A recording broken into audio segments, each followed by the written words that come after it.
بسم الله الرحمن الرحيم اقرأ باسم ربك الذي خلق الإنسان من علق اقرأ وربك الأكرم الذي علم بالقلم علم الإنسان ما لم يعلم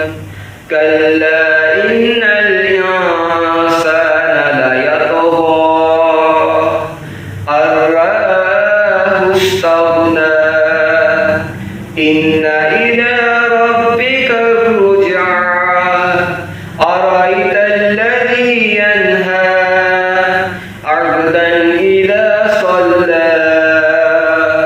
أرأيت إن كان على الهدى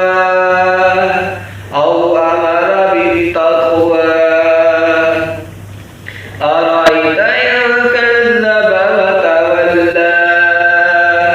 ألم يعلم بأن الله يرى كلا لئن لم ينته لنصفا بالناصية ناصية